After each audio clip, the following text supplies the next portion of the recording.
సర్వాంతర్యామి అయిన విష్ణువే యోగనిద్రను ఎందుకు ఆశ్రయిస్తారు? అది బలహీనత లేక ధర్మ సంరక్షణ కోసం చేసే వ్యూహమా? మధుకైటబులు ఎవరు? వైకుంఠ ద్వారం దాటాలంటే బలం కావాలా, వినయం కావాలా?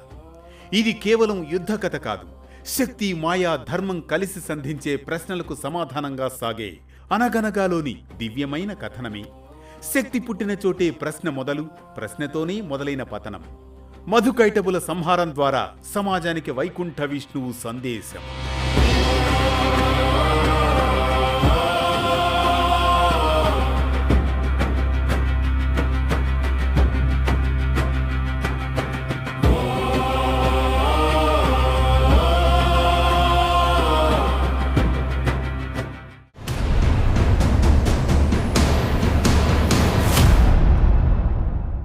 అనగనగా అది కృతయుగంలోని సమయం.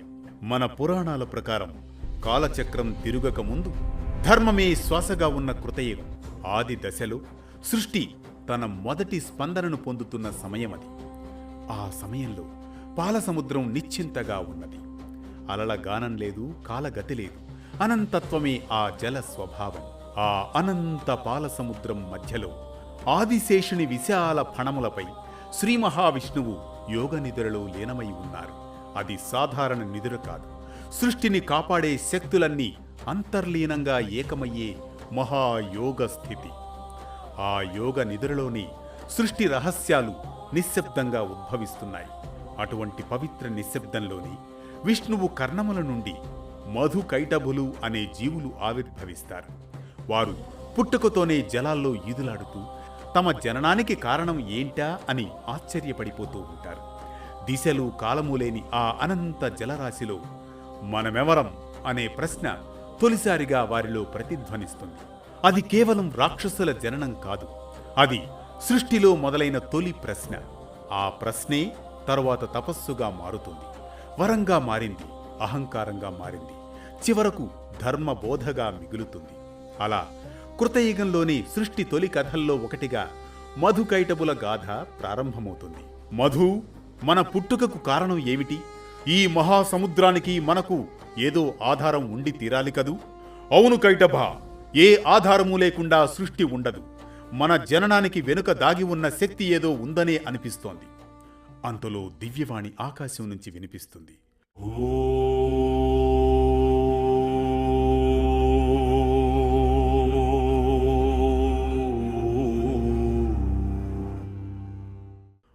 ధ్వనితో సముద్రం కంపిస్తుంది, దిక్కులు మార్మోగుతాయి. ఆ ఒక్క అక్షర ధ్వనిని విన్న మధుకైటబుల మనసులు స్థిరమవుతాయి. అది సామాన్య శబ్దం కాదని వారు గ్రహిస్తారు. మధు, విన్నావా ఈ ధ్వని? ఇది మామూలు ధ్వని కాదు మధు. ఇది ఏదో మహాశక్తికి సంకేతంగా ఉన్నట్లుంది.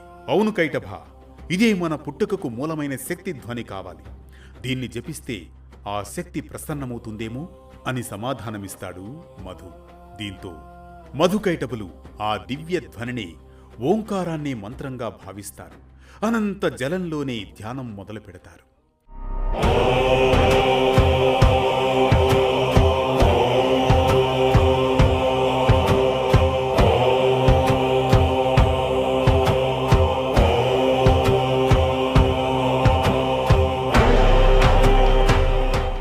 కాలం కదిలింది, యుగాలు గడిచాయి, 1000 ఏళ్ల తపస్సు కొనసాగింది.